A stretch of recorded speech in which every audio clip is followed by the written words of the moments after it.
Hello, everyone. Welcome back. It's Sunday again, which means it's stream day. Uh, no particular topic this week. Uh, to be honest, I couldn't think of anything I felt that was all that important enough to talk about, so I just figured I'd come on and open up the space to just general gaming chat. I got a link in the comments there if you want to jump on. Feel free. Morning, Carolic. Um, been chatting with Carolic a bit of late about Sword and Sorcery and Cyberpunk. Some good conversations there. Um, yeah, it's it's been sort of an odd gaming time for me recently. We had a we had a game. My regular 5e game got put on hold 2 weeks ago, so hopefully we'll be getting to that tonight. Um, did not play by the sword last Monday. Um, because I wasn't feeling well. And then it worked out because I ended up losing power for hours and hours and hours. I was out from like 4 in the afternoon till midnight or almost 1 a.m. So that ended up working out. So it's been a bit of a uh, leveling off for gaming. But yeah, so not a really huge topic for today. I'm trying to think of some of the things that have been going through my head. I know that um, last week I did the stream on various movies and how you could relate them to your Aliens campaign, and I've sort of been thinking about a little bit. A morning geek, um, how basically how we gain inspiration from movies, and even how bad movies um, can give us good ideas. Um, there were a ton of really crappy sword and sorcery movies back in the 80s. There are a few good ones. There are a few ones that are cult classics that may not necessarily be good in their own right, but I love anyways. But all of them have something we can pull, um, whether that's a character, item, some plot element that is poorly executed in the context of the original film, but is something that you could use. And I think the whole adage of beg, borrow, and steal, your ideas as GM is underrated and underappreciated. It's not talked about much either. You see so many videos on convoluted ways of constructing campaigns and making adventures. And I feel what gets lost in the mix is really just realizing that not everything has to be amazing and not everything has to be some gigantic, uh, blown up, you know, well formulated, well constructed, going to pass with a high grade in your English creative writing class kind of a project. We can have blocky, stupid fun. We can have adventures that are born from simple ideas that turn into really cool stuff. Um, I think it's something that needs to be talked about more. It's just I don't think it's something that really can fill an entire episode. You should never be afraid to pull ideas from anything, whether that's a comic book, your favorite TV show, and the shows don't even have to necessarily relate in any shape or form to the game you're playing. You might be playing a fantasy adventure game and find a real world piece of news or some piece of history that's from a real world that you want to use in your fantasy world. For Call of Cthulhu, I know I've pulled a lot of ideas just from weird history, and those ones are really easy to do. You find some weird piece of history, and then you just kind of ask yourself the question: what if this was Lovecraftian? Um, or those political things that you find that you read about. What would this be like if it was in my fantasy setting or my science fiction setting? Um, I went back once and rewatched the entirety of the old AD&D cartoon, the old Dungeons and Dragons cartoon from the 80s. And I remember, and when I was a kid, it kind of bounced off me. I still watched it, but I felt maybe it wasn't doing the game justice. Almost like it was maybe poking fun or as a cheesy interpretation, and it was. But going back and watching it decades later, I realized there's a lot of good stuff that you can mine out of that.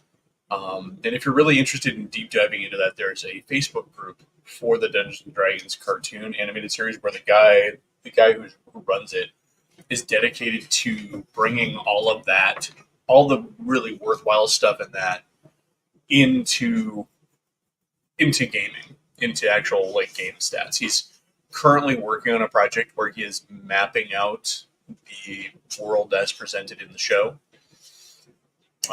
And he does little blurbs, posts on various characters that have appeared, and he's been building miniatures for some of the characters in like Hero Forge and kit bashing out of things for STL files. So really dedicated project, I guess is what I'm trying to say. But the point being that old show, cheesy as it was, had some fun ideas that you could mine and some really solid D&D stuff in it. I recently sat down and watched a couple episodes of the old Conan the Adventurer animated series. Now, like many cartoons, it is probably the wrong subject matter to turn into a cartoon. But then again, we've also had a RoboCop cartoon. If you grew up in the 80s, there was this weird trend of creating action figure lines for movies that kids were never supposed to see. Alien, RoboCop, Terminator, all of those things. But, even Conan the Adventurer, as silly as it is, was, still had stuff in it that was worthwhile. I don't know, old geek. I think Tiamat was a pretty decent force in that show. I just feel like the show represents a horrible DM who's going to throw some sort of super wizard / demigod and Tiamat at the party on their first encounter. But yeah, so I mean, this one of the things I've been thinking about too is like the big burr and steel concept, and how people shouldn't be afraid to go ahead and just use anything you can get your hands on. I'm not going to name videos, and it's not really a complaint. I'm not going to name the channel or anything, but I watched a channel this morning where a guy was showing off his DM binder for his current campaign. And, I remember having DM's binders, but my DM binders were a place to collect things that I created, not what this was. And this was just a collection of systems and tools for running the game. And, I mean, your play style, your GM style may vary, but I've always found that stuff is never all that useful at the table. I mean, if you want to collect tables and stuff like that, for when you're building your adventures on your own, that's cool. I get that. But the type of stuff that I want to have at the table is like quick references for shopping. So I'm not having to fumble through the PHB looking for the price of a chicken. lists of goods and services and stuff like that. Things that are likely to come up in play. Um, if I'm playing a survival based game, I want to have weather charts, things like that. Although I did, ever since I started using my calendar generator that I have on that I have for my current 5e campaign, weather's really easy because it generates the weather day by day. So whenever I look at the calendar and I know what day the party is adventuring on, I can see what the weather is. I can see what the precipitation is. I can see what the temperature is, and it varies based on season. So it's actually a really good tool. So it kind of takes some of the guesswork out. It doesn't mean I can't have like freak storms and stuff when it suits me, but I can. It does a lot of the work for me there. But that's really a tool that's only super useful if you're running online or if you're using digital tools at the table.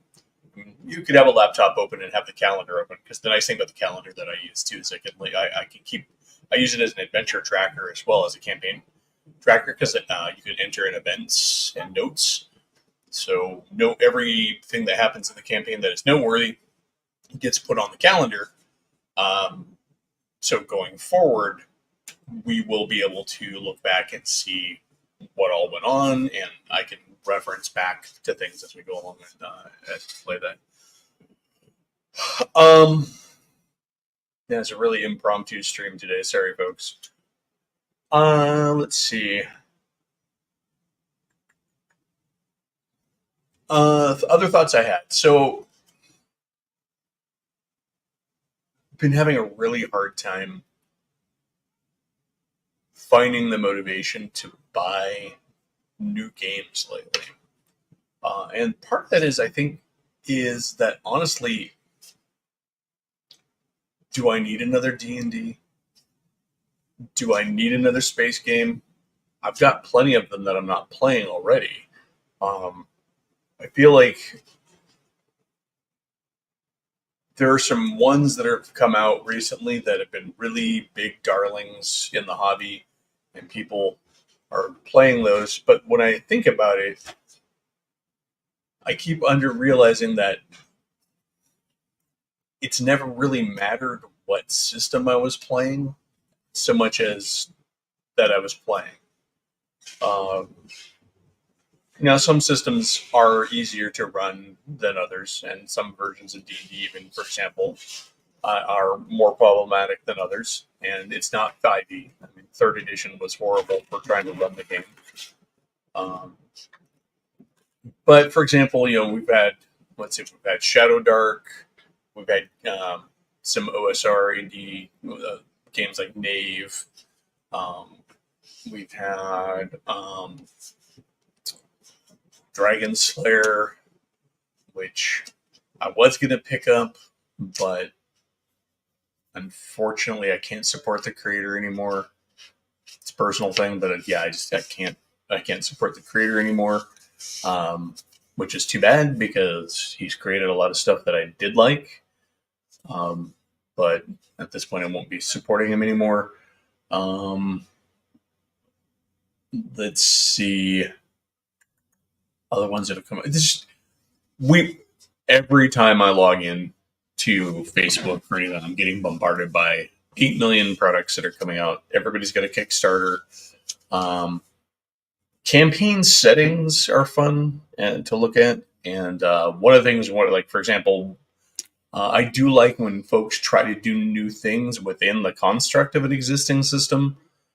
So, like, I get plenty of OSE campaign settings and OSE supplements that are coming at me because I talk about OSE enough to where the algorithm and the digital ears that are out there everywhere now know to push OSE stuff towards me. That stuff's worth buying because it's going to add to what I'm already doing. But I do like when systems try new things, and it's one of the reasons that Dragon Slayer had been on my radar. It's because somehow he had managed to integrate a system into D&D where everybody had the ability to get spells, magic abilities. Basically, as far as I understand it, magic is not a class-based thing exclusively, I guess. And you get you can like pick it up as a skill or whatever. Now that's not new. That's how RuneQuest works. Everybody in RuneQuest can get a hold of magic, but I do think that there is a fun space for playing within systems, and that's worthwhile. But I don't see myself buying into new games within genres that I'm already playing and having a good time at. Right now, I am playing 3 versions of D&D. I'm playing Second Edition, I'm playing OSE, and I'm playing 5e. Let's see.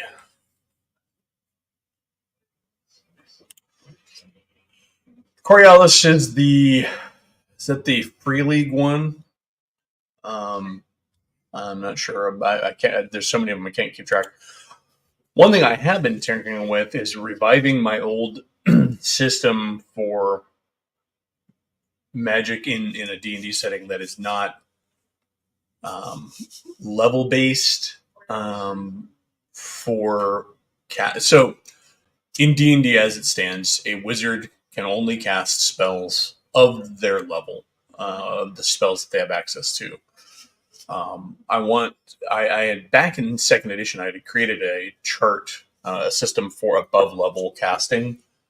And I thought about trying to redo that. I went looking through my old GM folders, my GM binders, and I could not find the original chart. So somewhere I must have pulled it out to look at or share and never put it back, and now it's lost. I do know that it was based sort of on the turning table, in that instead of hit dice, it was the level of the spell and the level of the wizard. And so that's one of the things I like. I've also been thinking a lot about how to create an old school D&D style game that focuses on wizards rather than the other characters in the party. And I know that there is a game. There's Ars Magica. That was Ars Magica's whole focus was that the main characters in Ars Magica were the wizards. But I'd like to try and see if I could find a way to make that work in an OSR, an old school style gameplay. A chance to play wizards where the wizards are the star of the show, and they don't start out weak and have to build their way up to power. I don't want to make them instantly powerful, but I feel like having wizards that stand on their own would be a fun game to play. Just trying to figure out how I would work the power, but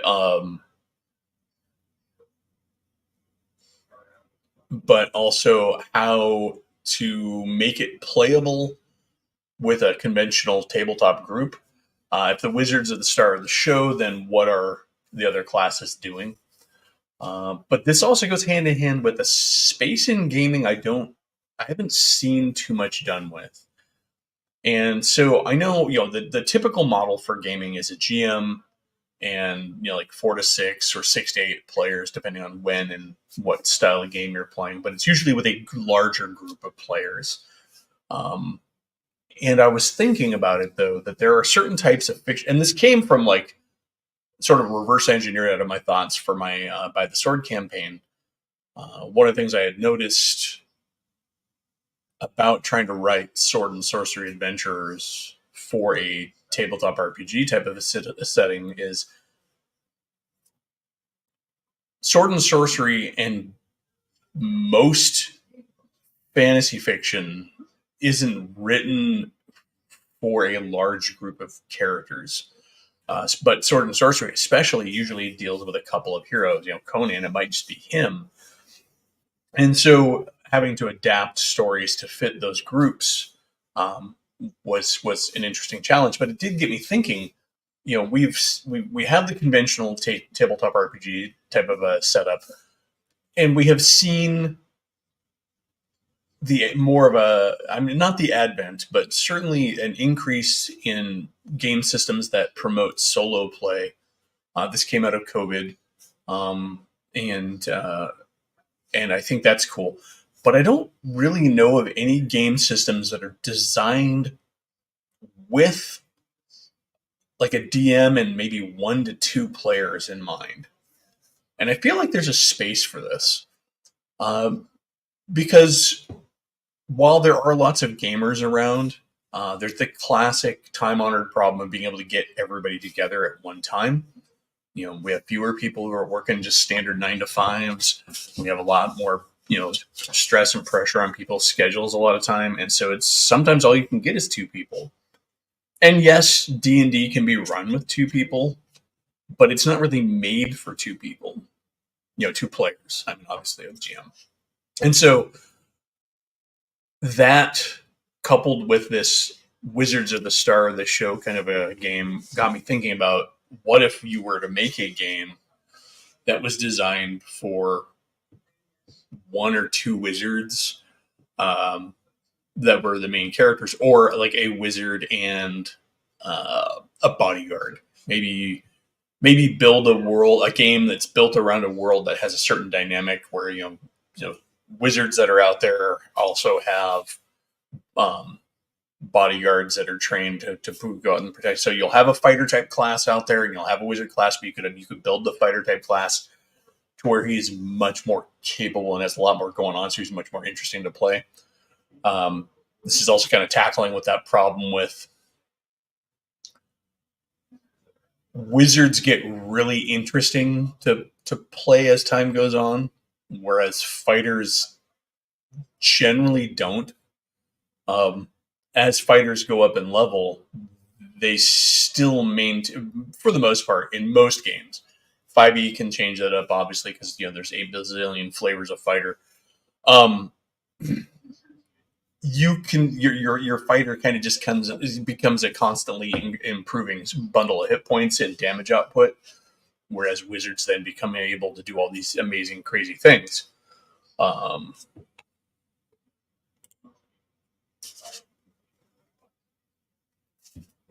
Yeah, but I would say this though is that, again, it works. You can make it work. D&D can definitely work with smaller parties, but it's not built for that.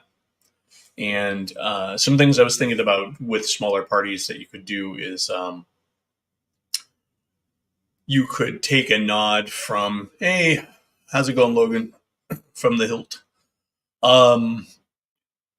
So you could take some hints from things like Gamma World, where you start with a lot more hit points, but you're also not going to gain a lot of hit points over the course of the game. So it shifts the focus of the character's growth, not in terms of what they can do as far as damage output or damage they can take, but in the abilities that they can accumulate over time.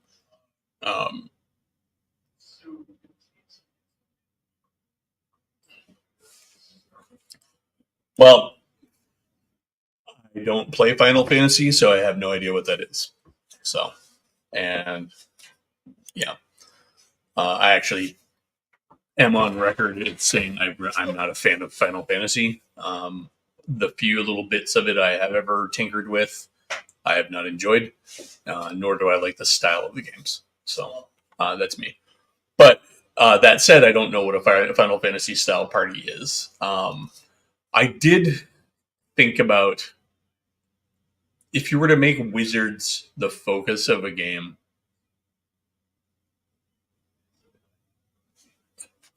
yeah, 2 to 4 characters in a team is a dungeon party. But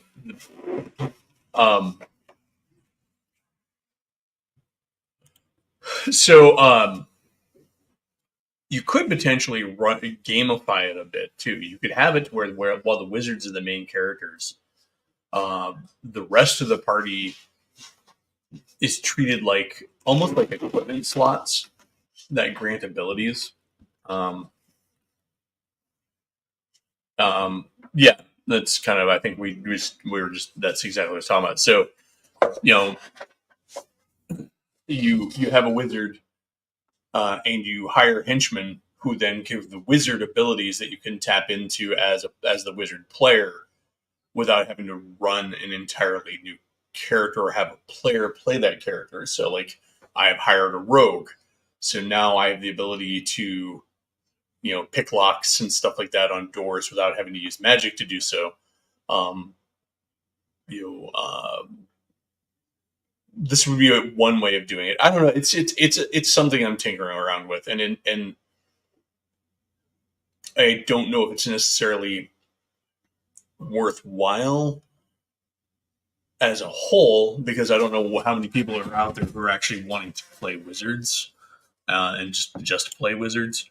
But there's a fair amount of fiction and video games and comics and stuff where the wizard is the star of the show. And I feel like the problem with wizards in most fantasy games is, or spellcasters in general, well, I guess with the exception of clerics, is you spend so much time in the game being a nothing. And wizard players really have to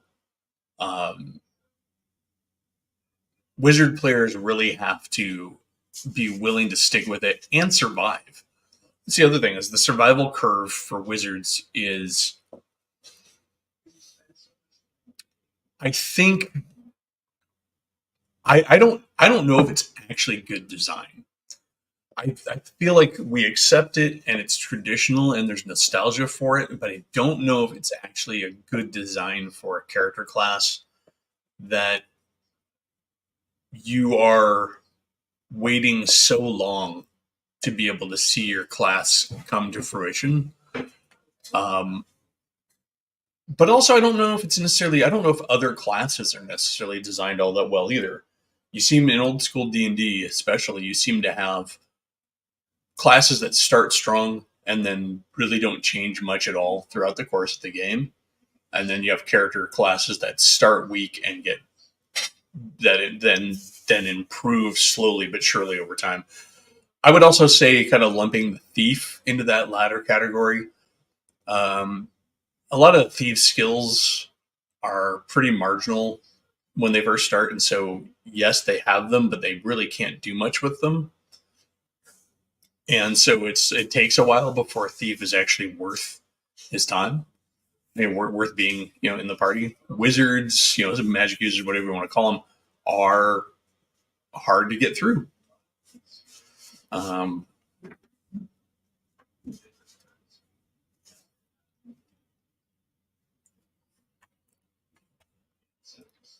yeah, but we're not. Final Fantasy is a video game. So Final Fantasy is a video game, and I understand that you like it, but video games have a different feel to them.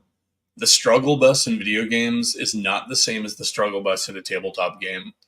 Um, Video games allow for you to marginalize a lot of the work that goes into trying to play and build a character up to a high level. So having to work your way up in a video game is not really comparable to building yourself up. Um, it's not really comparable to a tabletop.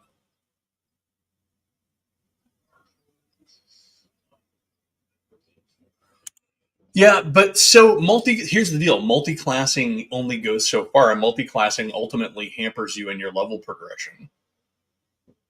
So, it's not really a fix for the problem.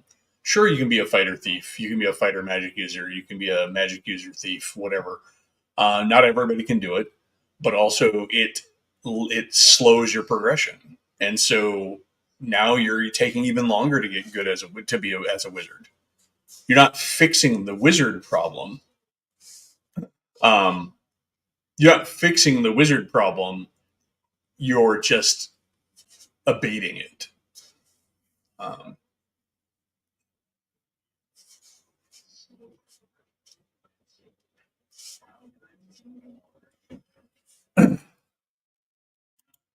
you're not. I don't think eliminating levels actually fixes the problem necessarily either. It's how the progression is built. Whether you have levels or skills or whatever, you're still having some sort of progression. And so you have to make a decision in the design of your game as to where you want to start your wizards and how you want them to progress. Um, uh,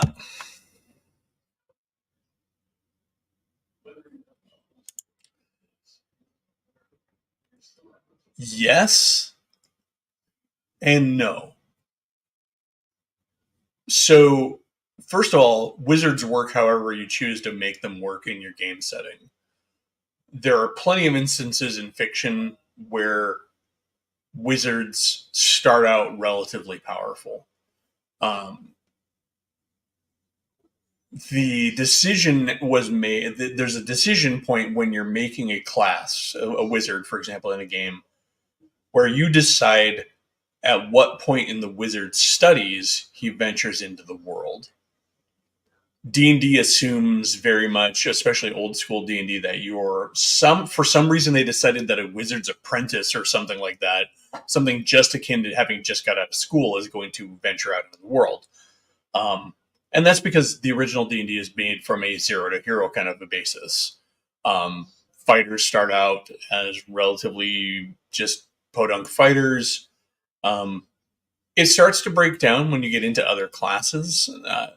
For example, a paladin does not really fit the same mold as just a rank fighter, because a paladin, by the nature of the story behind paladins, for example, has had to go through some sort of progression through whatever order he's in.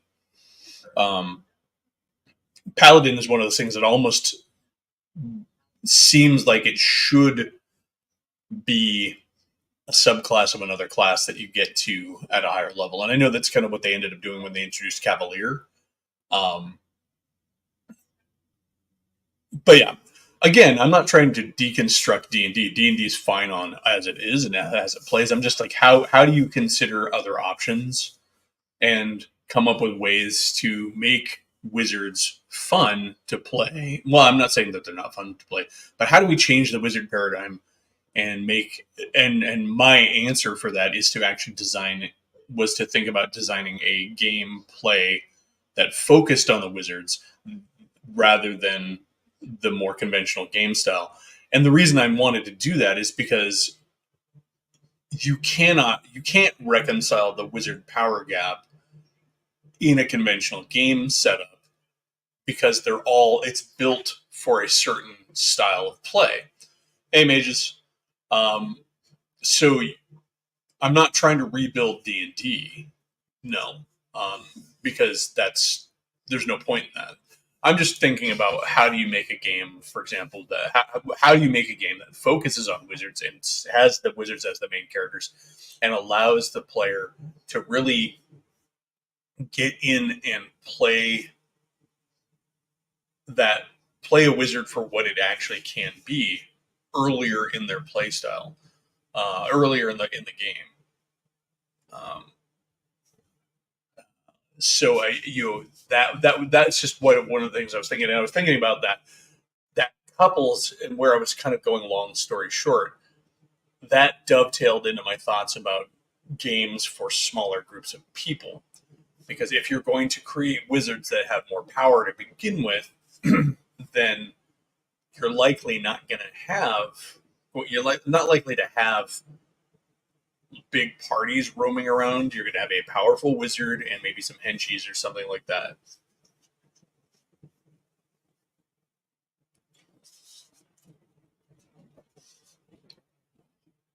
Yeah, I'm not trying to reconcile the way wizards are played. That's not what I'm trying to do. I'm trying to conceptualize a game that focuses on wizards, um, and makes them the star of the show.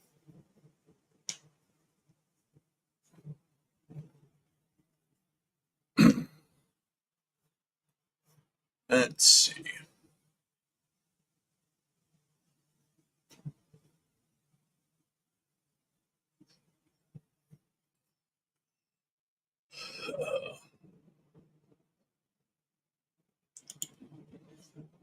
Well, and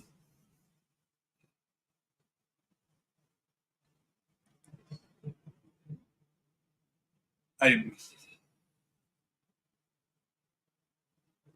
kind of find myself at a loss for what to say on that one, because I'm not really trying to change what wizards are in D&D. I'm just talking about what wizards could be in another kind of a setting, in another kind of a game. Um,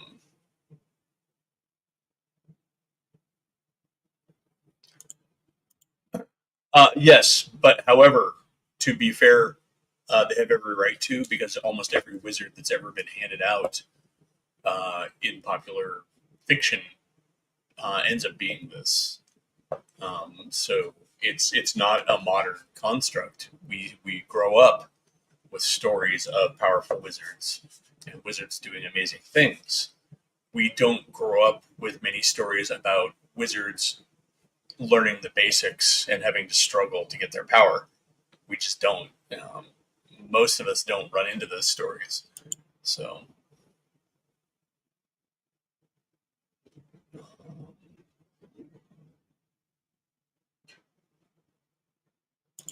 yeah, but expectations come from places.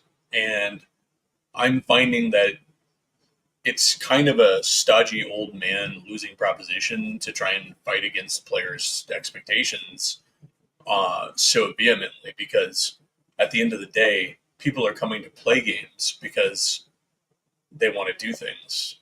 Now, granted, that doesn't mean you have to play with them, and it doesn't mean they have to get their ways. But at the same time, I'm not so sure if it's.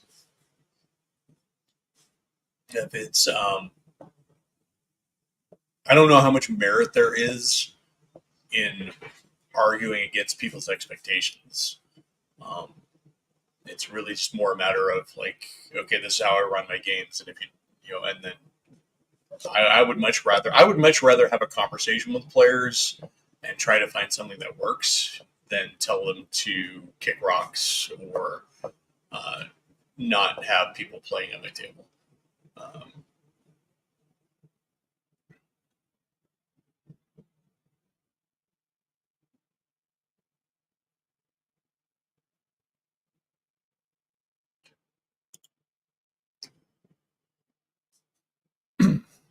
so I think the problem is that so for me, part of the problem is that Gygax is on record as not liking wizards, and so I think he intentionally made wizards a little more weak at the beginning than they should be. I think there are a few things. If we take a moment and actually go back, turn it around, and look at D&D wizards, there are a few minor things you can do to make them a little bit more useful, and not overpower them. Anyways, first of all, one of the things that I've always found, and one of the things that we used to do, is why do wizards have to have a spell for read magic? Why aren't wizards just able to read magic? I think reading magic should be a class ability for wizards, not a spell. Um, I think that AD&D's treatment of cantrips when they came out was pretty good. Most of the cantrips were minor, uh, were useful for creative players, but they weren't overly useful in of themselves. I think some cantrips is a good way to do it. Um, I think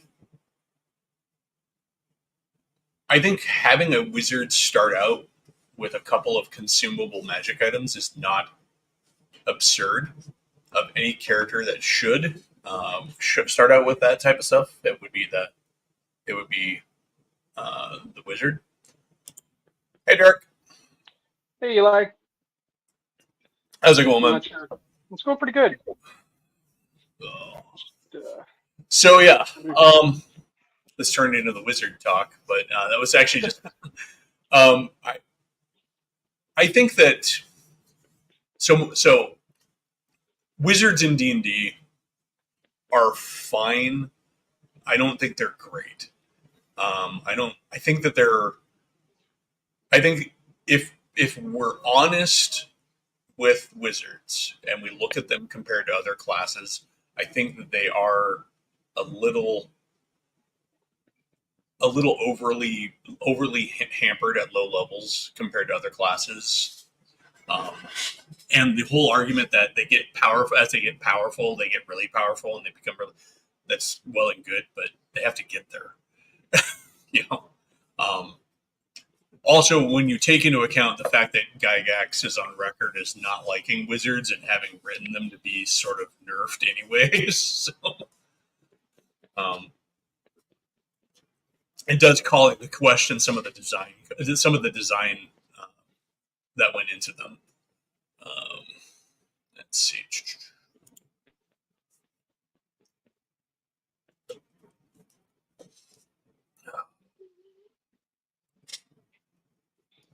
Yeah, that's true. I get that, and I'm not saying that there's not some balance to the Wizards. I just feel that I'm not so sure that holding something up as good because it's how it was is necessarily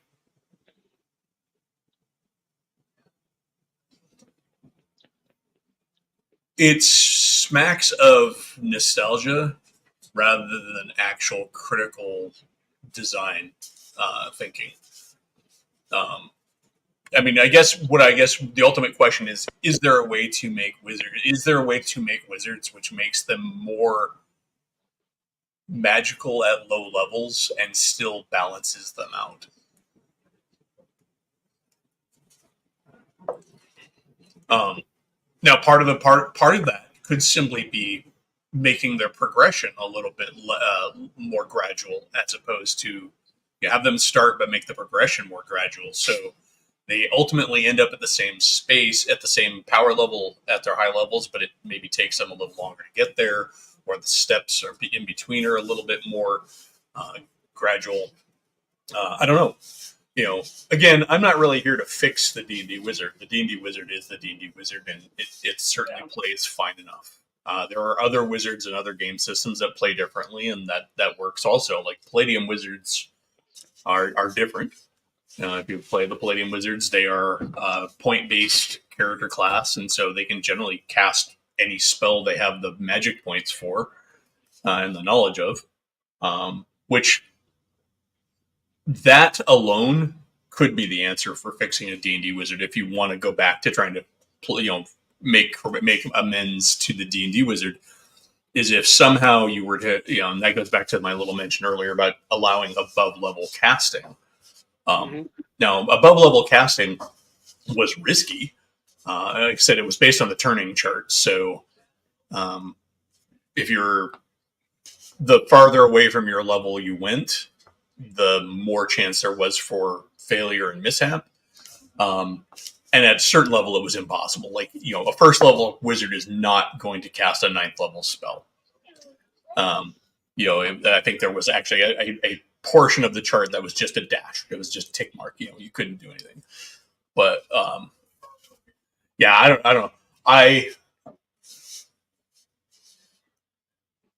don't. Oh, good. I played around with a couple of theory craftings on the subject of overlevel casting or straining. Casting more spells than you have slots or mana or spell points for. Yeah. And it's definitely something that I feel often is missing in at least the Dungeons and Dragons conceptual version of a wizard, being able to try to push yourself beyond the limits, and usually it's always been like, okay, well, do we start trading hit points for spells, or do you start trading like attribute damage for spells? Is it a skill check? Is it kind of like the soaking mechanic from Shadowrun, where you're basically testing your resilience against casting the spell?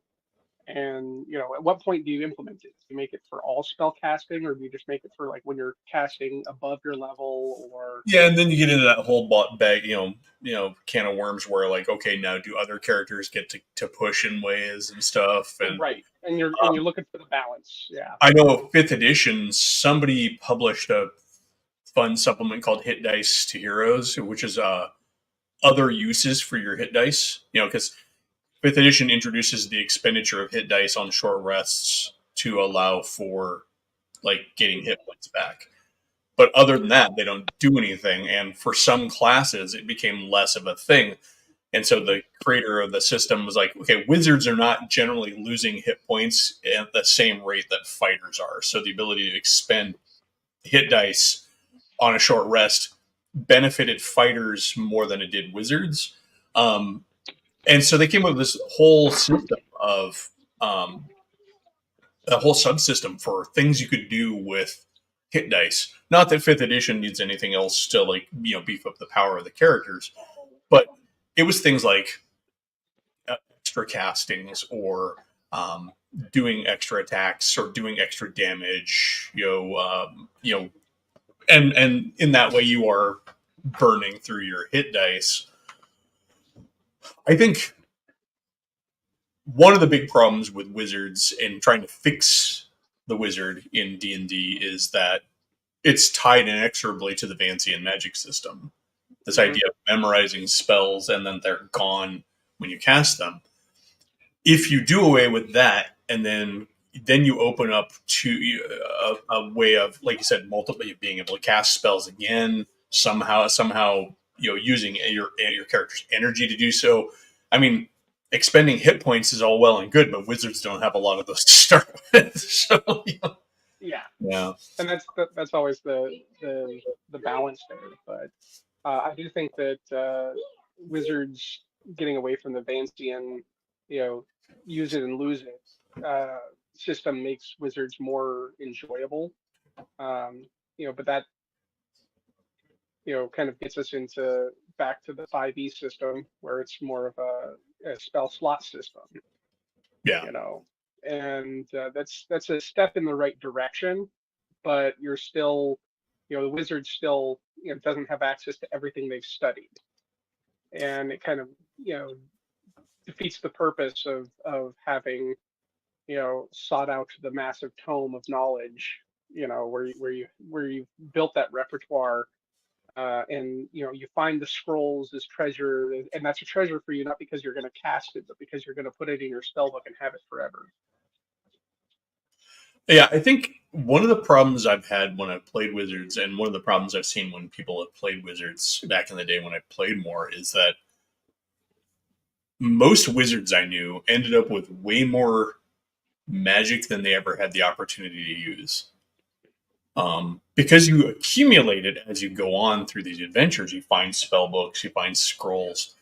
And wizards, a lot of times, were not wanting to use spell scrolls because they were hoping to be able to transcribe them. But then, of course, if you transcribe them and you still can't cast them, then what's the point? Right. Yeah. I have 100 spells in my spell book, but I can only memorize 12 a day. Yeah. It'd be interesting, and one thing that occurs to me that could help, you're talking about, is there something that they could burn to be able to get more casting, and would be able to allow wizards to use experience points as meta currency. I kind of like going back to third edition when magic item creation had you burn experience points in order to create spells or scrolls and things like that, or like when you say meta currency, so for example, we're talking about you can't have them burn hit points because they don't have enough hit points, right? Mm-hmm. But experience points on the other hand, think of it kind of like karma in Marvel superheroes, right? Okay. I have XP.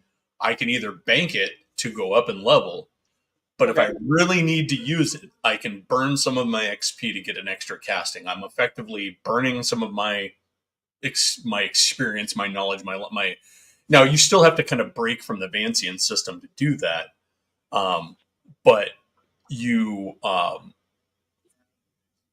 now allowing wizards. I think this would also go well hand in hand with starting wizards at a slightly better magic capability, because this goes back to that slowing their progression but starting them out a little bit more powerful.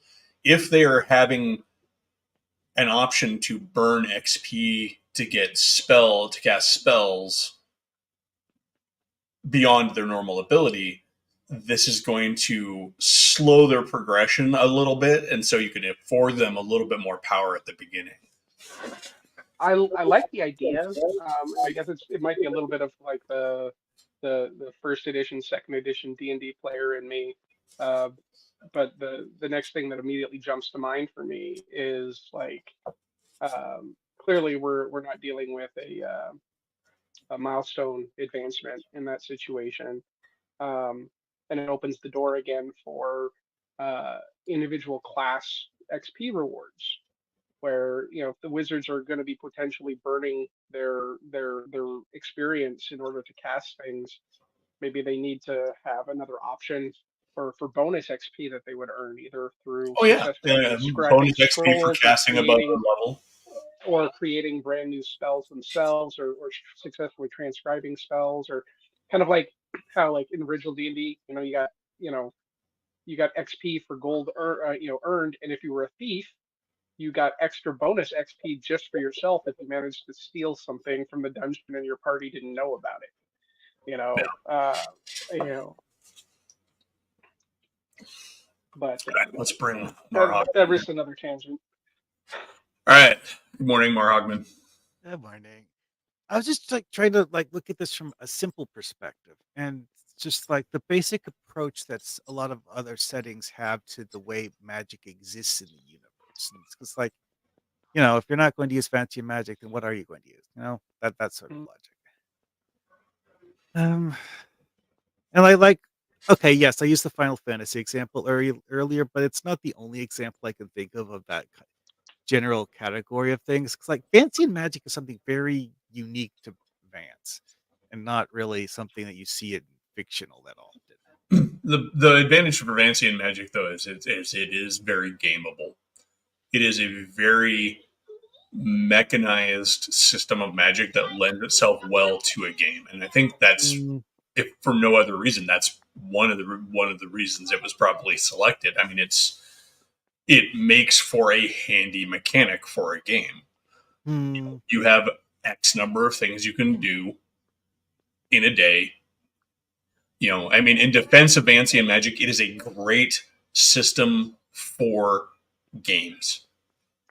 It fits the war games style. It fits the role playing style very well and very easily.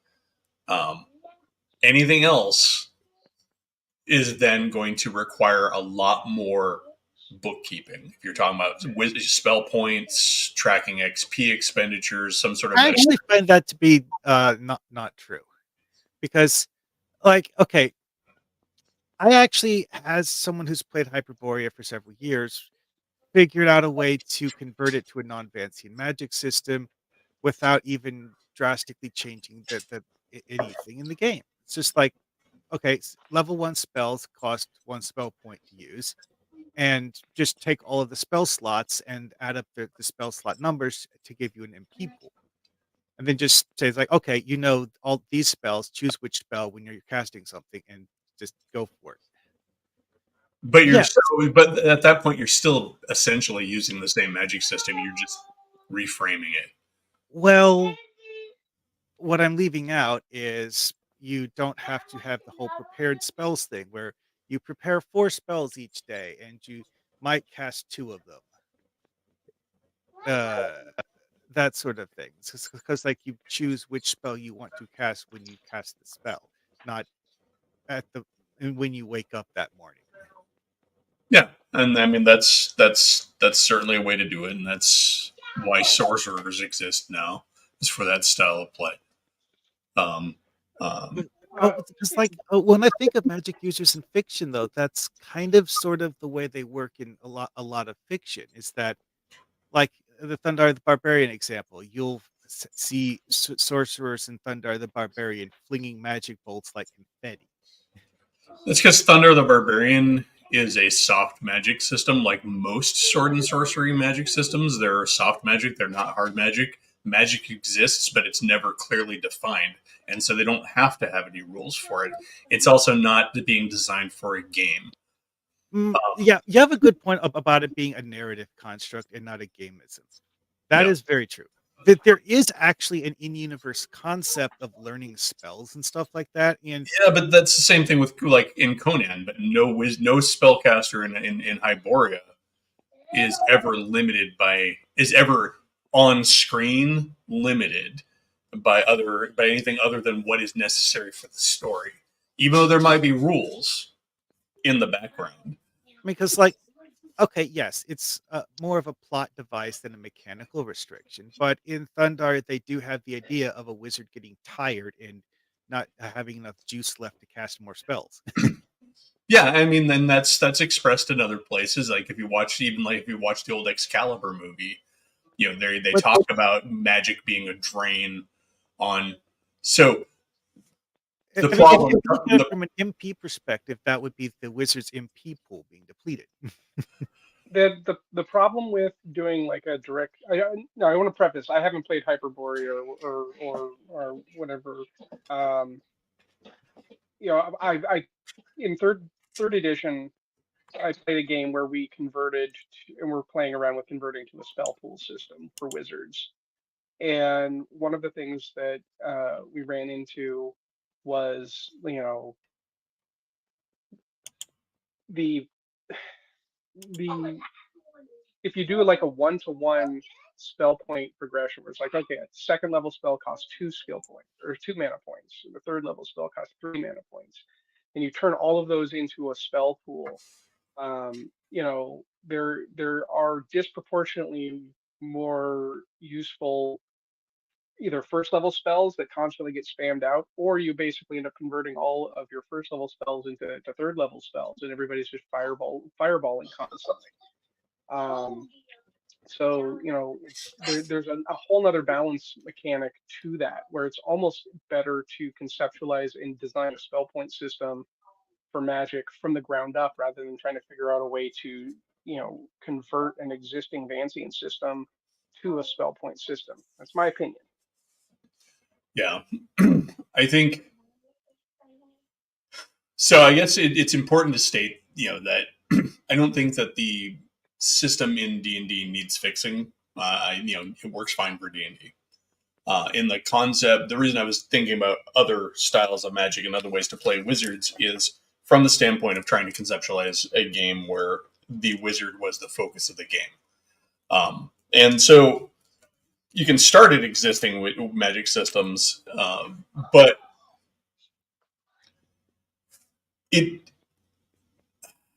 I do feel like a lot of and this is just going to be me commenting on D&D as a whole. I think that there's a lot of things that people hold on to about D&D that they hold on to for, I don't know if it's necessarily worth holding on to, in my opinion. I think there's a lot to be said for the fact that D&D is what it is because nobody knew anything different when it was made. Mm-hmm. That's like holding up the Model T as like the be all end all of cars. It's, yes, it did its job and it set the standard and it set forward the concept of it solidified the car as something that was actually a worthwhile thing. But at the same time, we've learned a lot since then, and we've And developed things since then. there's a lot of the design aspects in that are actually, used in almost all modern vehicles. Like, like you have a driver's seat, you have four wheels, so on and so forth. The bare basics is the thing, and that's my point. Is It's that like the implementations of all those things are completely changed. exactly they've changed, and sometimes they've changed for the worse. Like, I would say that modern cars are actually quite analogous to fifth edition. Do I really need a heated seat or a heated steering wheel?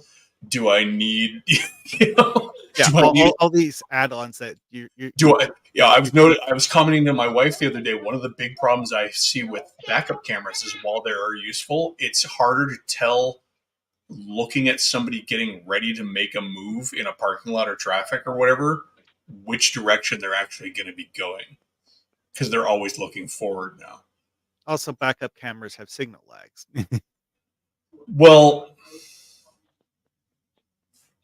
all right, Not much. that's the point. But So the what a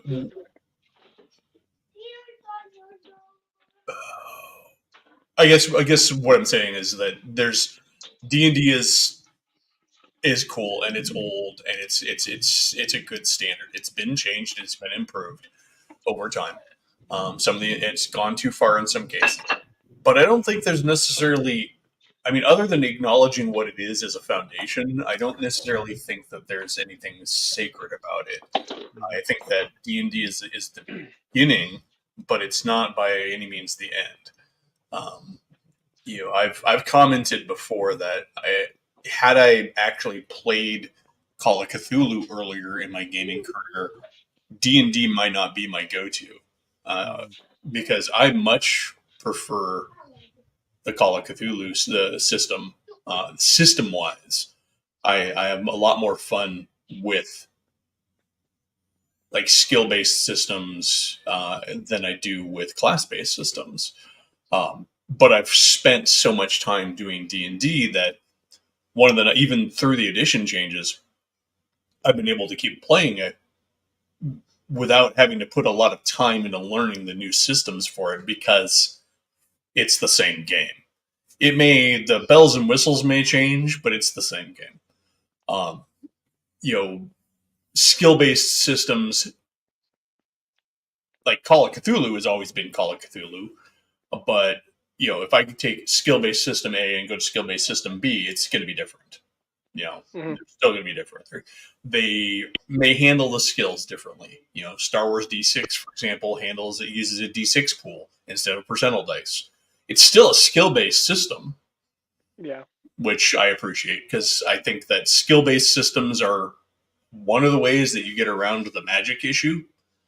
Because in those systems, you often turn magic into a skill instead of a class ability. As a giant nerd who's written lots of wiki articles about Thunder the Barbarian, I spent a lot of time examining the way it works in that universe and comparing it with the non-wizards in that universe. And to an extent in Thundar, magic, it's like you said, it's a skill, and a sorcerer in Thundar can sling spells all day long. But do those spells do more damage than a barbarian hacking at things with a sword? Well, when he's got a lightsaber, maybe not. Well, but Thundar's not the only example of a barbarian in the setting either, and the others are okay. Perhaps they have less powerful weapons, but they have comparable effectiveness.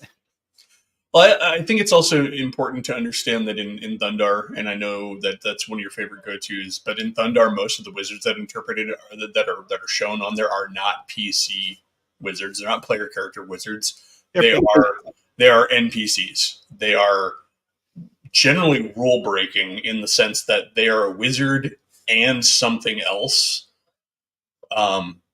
They're a wizard and a robot. They're a wizard and a mutant. They're some gigantic super wizard or whatever. Well, one of my personal theories about the setting is that the incident that broke the world so that it's no longer like real life and has all these fantastical features. Sorcerers are all mutants. Yeah. Well, they're kind of using the later D&D / Shadowrun aspect of magic, where to use magic you have to have something unlocked in you to do it in the first place. Mm-hmm. Yeah, because like normal people, you can't teach a person without the innate talent. Well, and to be fair, I mean, in a lot of classic folklore and mythology, wizards aren't just people who went to school. They're people who have dragon blood or fairy blood or made a deal with the devil. Your sorcery, your wizard ability comes with some sort of attachment to something else. You have to have a gift. Even in the most academic magic stories, there's often a sort of selection process where, like, the old man wizard travels around to all the villages and tests the youths of the villages and finds the one who has the gift. So intrinsically, there's always this concept. Even if you go into like real world traditions of magic and mysticism, it's usually a selection process. It's not just like, hey, I showed up to school today, I paid my tuition, I'd like to be a wizard. Yeah, it's not Harry Potter where the muggle goes to school and has enough money to pay for it, right? In Thundar, there's only one example where we actually see a person be given the gift, and that's in the final episode where they have the big bad of that episode, this guy named Vashtar, trying to prevent a prophecy where he'd be overthrown and deposed by kidnapping a bunch of people who he thinks are supposed to be the ones to overthrow him.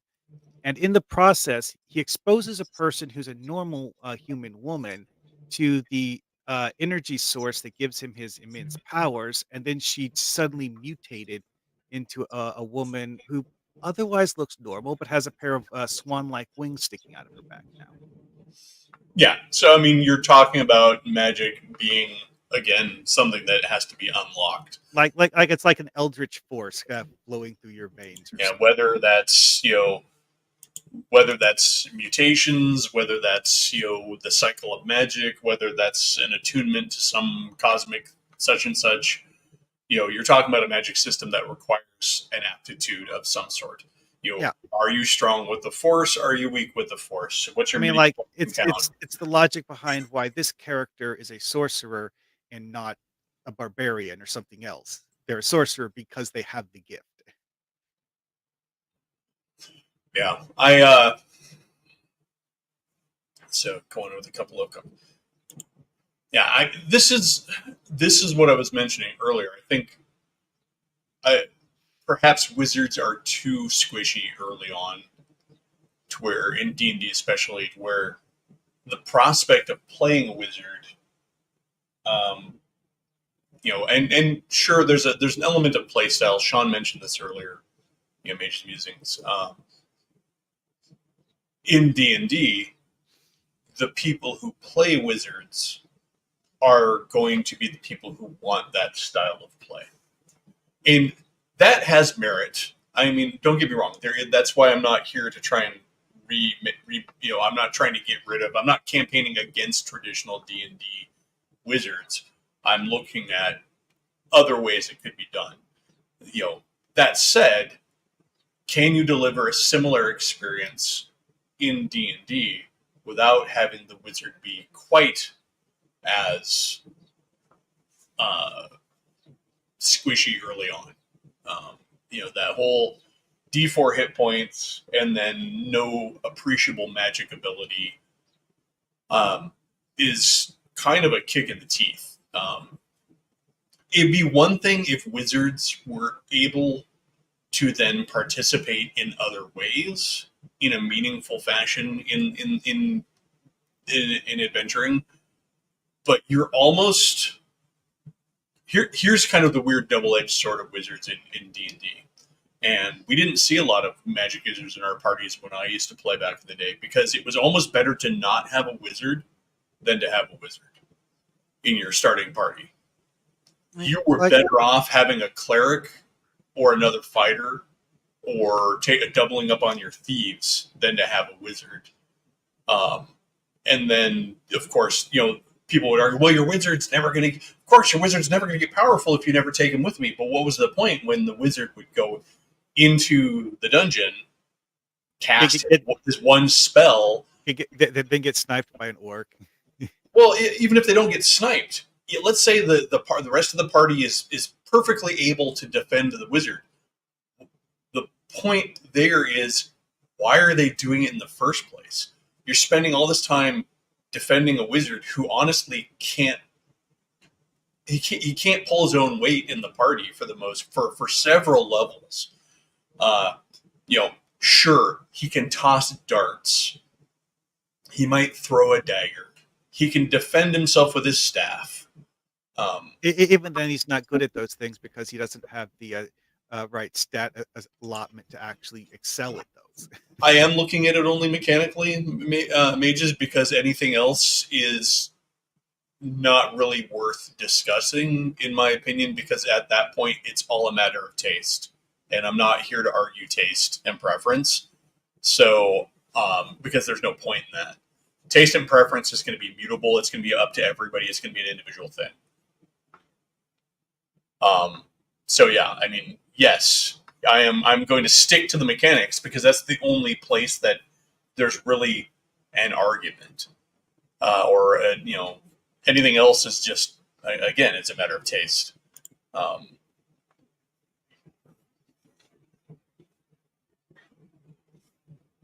No, in old school D&D, it was the same way. I remember I did play a lot of D&D up through second edition. I have played a lot of D&D in the past, especially the D&D that most people feel counts. And so almost nobody ever wanted to play the magic user because you stood around doing a lot of nothing.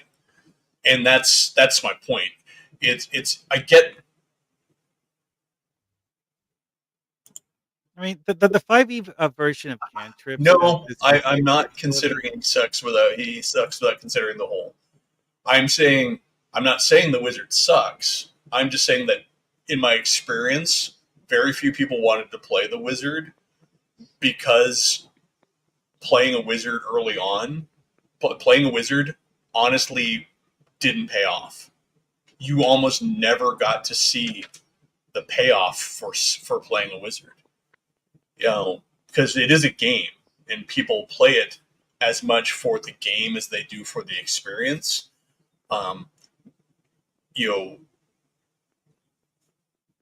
Leveling is part of the fun of the game. Leveling and gaining power. Very few wizards ever get to see the light of day to actually see that power come around. And if they do, they spend a good portion of that time doing nothing. Unless the player can contribute in other meaningful ways that aren't mechanical to his character, but that's up to the player and not something that's really measurable on, in any sort of factual mathematical way.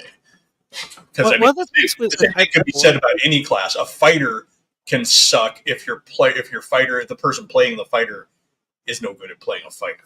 So, well, one of the things with Hyperborea is that because the fact that it has multiple schools of magic, in order to diversify all of these schools, there's a lot in there, more than just reflavored fireballs. It's like you have necromancy abilities that raise the dead and stuff like that as combat pets, and then you have things that will like to detect hidden doors and weird stuff like that. But not every school of magic gets all of the tools. So you have one school of magic that does healing spells and buffs abilities, and yeah, and that adds a lot of utility to it. So you can have players use spells outside combat.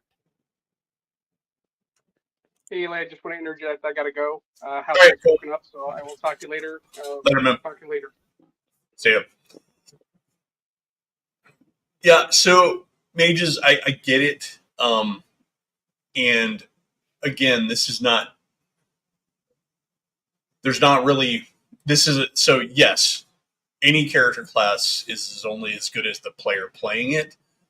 But I would say that mechanically speaking, some classes are better than others. And while the prospect of investing in a wizard may appeal to some people, it's not necessarily going to appeal to everyone. And again, that goes back to your comment on playstyle, which I do agree with. But if we were going to look at the wizard, the magic user,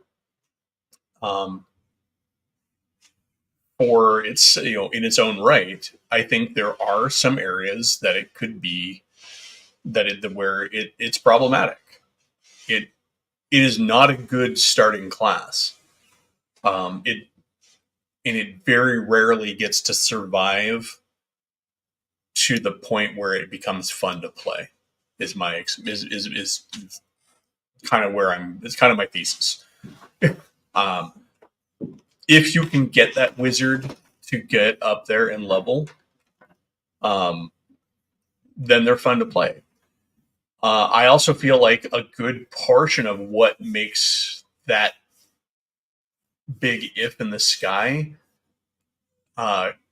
bearable, I guess, for lack of a better term, is how often you get to play D&D and how Well, often you actually, play other characters. one thing that I've pondered many times about this is how much narrative design has a role, because spells per day That's is not what I'm talking about, Sean. much more of an issue if you spend 3 hours between long rests. It's like if you have a 3-hour session and your spells per day has to last the entire session, that puts a much greater strain on your choice of when to use magic than if you No, it doesn't, because downtime doesn't count as actual time. well, So if you're saying whether a rest is an hour of game time or 3 hours of game time, for the most part, doesn't matter. no, what I was getting at is how many times your characters actually rest during a game session. It still doesn't matter because your players will always find a way to just. I mean, unless you're putting massive amounts of pressure on them, and then you're getting into the realm of being adversarial, or they're in a situation where they can't. It is very difficult to keep players from being able to necessarily take the rests that they need to do. Mm, There are dangers and stuff, but most dungeons afford ample space for players to retreat to. They're designed that way. Most non-dungeon settings don't keep the players in one place long enough. So, your players can always retreat and find a place to hole up if they need to. There's that- very few instances, unless you're specifically hampering your players, that they're not going to be able to. 1 hour or 3 hours is not a big enough difference. Now, but what I was getting at with that is that the spells per day thing is a major driving force for the players wanting to take a long rest. It's like, oh, I used my spell, so we need to take a long rest. That kind of logic behind deciding what the players are going to do next in game. I guess this conversation has kind of gone way off the rails from where I intended it to be, because it was never about trying to reconstruct magic or argue the merits of the D&D wizard, because it's not what I was trying to do. So, really, I was just looking at other ways to work magic users for a specific style of specific kind of game that I was conceptualizing, which is a wizard focused game. It has been done before. It's called Ars Magica. It's just I'm not a fan of the Ars Magica system. Hmm. Well, I mean, one thing I've seen people discuss that is interesting from a TTRPG standpoint is looking at the way key-based attacks are handled in Dragon Ball, because that actually, in many ways, is a lot like you have combat spell casting in TTRPGs, except, yeah, that's not exactly a spells per day system, shall we say. All right. Well, I think honestly the stream was kind of a non-structured stream today, and I find myself running out of steam. So I think I'm going to actually cut things a little short today, because I don't feel like I have much more really to talk about. I do want to thank everybody for showing up today. I want to thank Derek and Mar Hockman for coming on and chatting a bit. But I am going to go make myself some breakfast and wish you all a great day. And I'll see you next week. Alrighty, yeah, have fun. Have a good one, guys.